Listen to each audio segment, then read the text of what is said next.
আপনি কি জানেন বাংলাদেশে এমন একটা শহর আছে যাকে বলা হয় 12 আউলিয়ার দেশ? কিন্তু সত্যিই কি সেখানে ছিল শুধুমাত্র 12 জন আউলিয়া, নাকি এর পেছনে লুকিয়ে আছে এক অজানা রহস্য?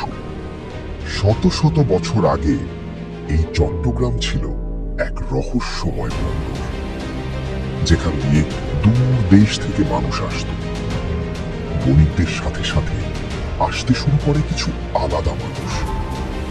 তারা ছিলেন সাধক, শান্তির পথের পথিক। কিন্তু তারা কেন এসেছিল এই দূর অজানা শহরে? এই প্রশ্ন থেকে শুরু হয় এক রহস্যময় গল্প। চট্টগ্রাম ছিল এক গুরুত্বপূর্ণ বন্দর শহর। আরব আর পারস্যের সাথে এর ছিল গভীর যোগাযোগ। অষ্টম থেকে দ্বাদশ শতকের মধ্যে চট্টগ্রাম ছিল আরব বণিকদের একটি প্রধান গন্তব্য। সমুদ্র পথে ইসলাম বাংলার এই অংশে প্রথম পৌঁছায় চট্টগ্রাম দিয়ে। অনেক ইতিহাসবিদ মনে করেন বাংলায় ইসলামের প্রথম প্রভাব এসেছিল এই বন্দর পথে। সুফি সাধকেরা শুধু ধর্ম প্রচার করেননি, তারা মানুষের জীবন বদলে দিয়েছিল। পাহাড় আর প্রকৃতির মাঝে তারা বেছে নেয় নিঃশব্দ জীবন। তাদের উপস্থিতি ধীরে ধীরে ছড়াতে থাকে। তারা ভিন্ন দেশ থেকে ভিন্ন পথ ধরে আসে, কিন্তু তাদের লক্ষ্য ছিল এক। তাদের আচরণ ছিল শান্ত আর গভীর।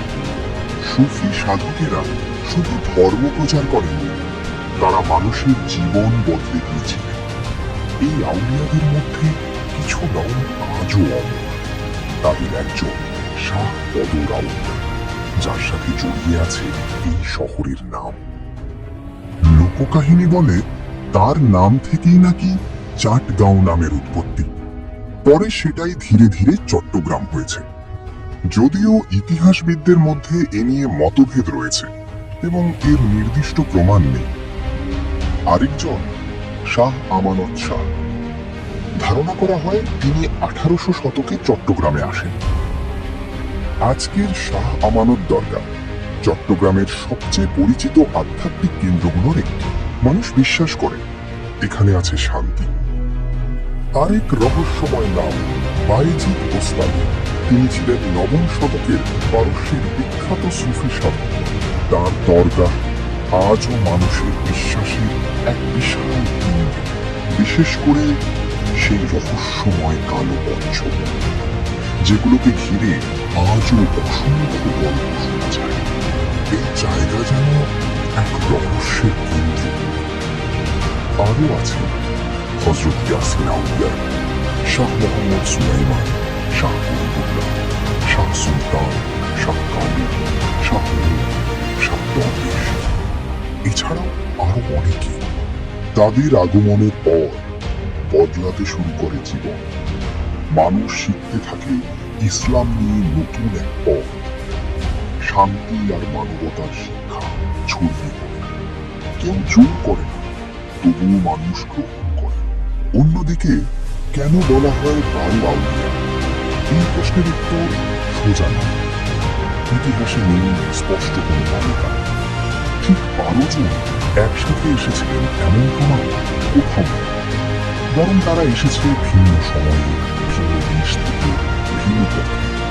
কেউ আরব থেকে, কেউ পারস্য থেকে, কেউ ভারত উপমহাদেশ থেকে, কিন্তু লক্ষ্য ছিল এক। তাহলে 12 কেন? অনেক গবেষকের মতে এই 12 সংখ্যা আসলে প্রতীক, একটা বিশ্বাস, একটা ধারণা যা প্রজন্ম থেকে প্রজন্মে ছড়িয়ে গেছে, যা বোঝায় অনেক আউলিয়া শুধু 12 না, এর থেকেও বেশি।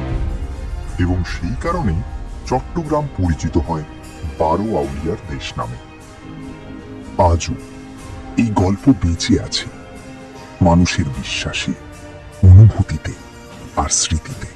কেউ দোয়া করে, কেউ শান্তি খোঁজে, কেউ খুঁজে পায় উত্তর নিজের জীবনের প্রশ্নের। এই জায়গাগুলো শুধু ইট পাথর না, এগুলো বিশ্বাসের প্রতীক, যেখানে সময় থেমে থাকে। শত বছর আগেও যেমন ছিল, আজও তেমন। সময়ের সাথে বদলায়নি এই আধ্যাত্মিক অনুভূতি। এই শহর এখনো জীবন্ত, প্রতিটি কোণায় লুকিয়ে আছে ইতিহাসের স্পন্দন। আপনি যদি এমন আরো অজানা ইতিহাস জানতে চান, তাহলে এখনই সাবস্ক্রাইব করুন, কারণ এই যাত্রা এখানেই শেষ না, বরং এখনই শুরু।